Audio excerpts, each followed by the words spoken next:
Hello friends, welcome to மக்கள் சேவை channel. இன்றைக்கி நம்ம ஒரு முக்கியமான இன்ஃபர்மேஷன் பற்றி தான் பார்க்க போகிறோம். அதாவது வீட்டு உபயோக சிலிண்டர் பெறுவதில் மத்திய அரசு பல்வேறு கட்டுப்பாடுகளை விதிச்சிருக்காங்க. இப்போ இதை பற்றின மொத்த இன்ஃபர்மேஷன் தான் இந்த வீடியோ பார்க்க போகிறோம். இந்த வீடியோ ஸ்கிப் பண்ணாமல் ஃபுல்லாக பாருங்கள். அது மட்டுமல்ல, இந்த வீடியோ நிறைய பேருக்கு ஷேர் பண்ணுங்க. ஓகே, அதாவது நாடு முழுவதும் பார்த்தீங்க அப்படின்னா சிலிண்டர் வாங்குவதில் நிறையா கட்டுப்பாடுகள் இருக்குது அப்படின்ற மாதிரி அறிவிச்சிருக்காங்க.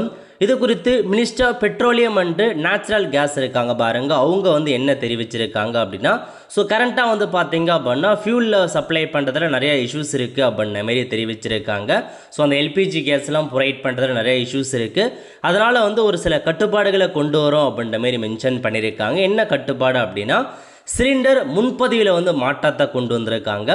ஒரு சமையல் எரிவாயு சிலிண்டர் வாங்கிய பிறகு அடுத்த சிலிண்டர் முன்பதிவு செய்வதற்கான கால இடைவெளி 21 நாட்கள்லேருந்து 25 நாட்களாக உயர்த்தப்பட்டுள்ளது.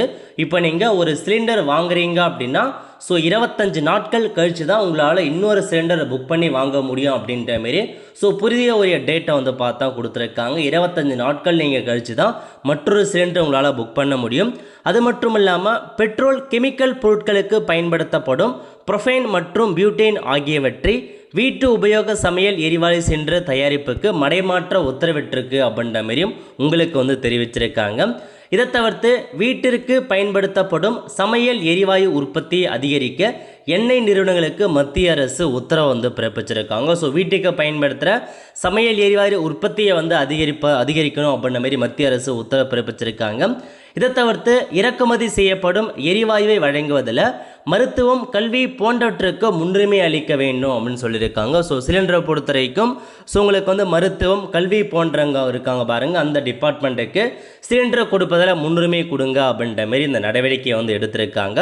அதுவும் இல்லாமல் கமர்ஷியல் சிலிண்டரை பார்த்தீங்க அப்படின்னா கொஞ்சம் தள்ளி வைங்க. அதாவது ஸோ நிறைய இடங்களில் பார்த்தா இப்போ நிறைய ஹோட்டல்ஸ்லாம் மூடிட்டாங்க. நிறையா ஹோட்டலில் மெனுஸ்லாம் கம்மி பண்ணிகிட்டு இருக்காங்க அப்படின்ற மாதிரிலாம் தகவல் வருதுங்க. ஏன்னா பாருங்கள், கமர்ஷியல் சிலிண்டரை பார்த்தா இப்போதைக்கு நிறையா குறைச்சிட்டாங்க. எல்லாமே மீதி இருக்காங்க பாருங்கள், வீட்டு உபயோக சிலிண்டருக்கு முன்னுரிமை கொடுத்து கமர்ஷியல் சிலிண்டரை பார்த்தா குறைச்சிருக்காங்க. அதனால் நிறைய இடங்களில் கமர்ஷியல் சிலிண்டர் வாங்க முடியாத ஒரு சுச்சுவேஷன் இருக்குது. அதன் காரணமாக நிறையா ஹோட்டல் க்ளோஸ் பண்ணியிருக்காங்க, நிறையா கம்மி பண்ணியிருக்காங்க. ஸோ அதனால் இன்னும் ஒரு 1 மந்த்துக்கு கண்டிப்பாக கேஸ் சிலிண்டர் நிறையா தட்டுப்பாடுகள் இருப்பதற்கான வாய்ப்பில் இருக்குது. ஸோ அதனால் கம்மியாக பயன்படுத்த பாருங்கள். 25 டேஸுக்கு அப்புறம் தான் உங்களால் கேஸை முன்பதிவு பண்ணி வாங்க முடியும் அப்படின்ற மாதிரி சொல்லியிருக்காங்க. அதனால் கம்மியாக பயன்படுத்துங்க. இதுதான் உங்களுக்கான இன்ஃபர்மேஷன் மத்திய அரசு கொண்டு வந்திருக்காங்க. ஓல்தோ ஃப்ரெண்ட்ஸ், ஸோ இதான் உங்களுக்கான இன்ஃபர்மேஷன். இது என்ன, உங்களுடைய கருத்துக்களை என்ன அப்படின்றத மறக்காமல் கமெண்ட் பாக்ஸில் தெரிவிங்க. அடுத்த ஒரு நல்ல சந்திப்போம். நன்றி, வணக்கம்.